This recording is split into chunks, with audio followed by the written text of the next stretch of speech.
Today, I'm going to tell you some requirements how to get married in the Philippines if you're married to American. First, you need to see each other in personal. We met twice before we got married. You need to set an appointment to get a Sanumar. Here in the Philippines, both me and my husband can just search it in Google.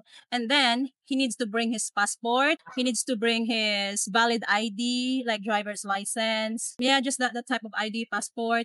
And then he needs to bring his birth certificate, and he needs to get a capacity to get married, and then you can get it in US Embassy in Manila. And then he needs to bring a divorce decree if he is divorced in US.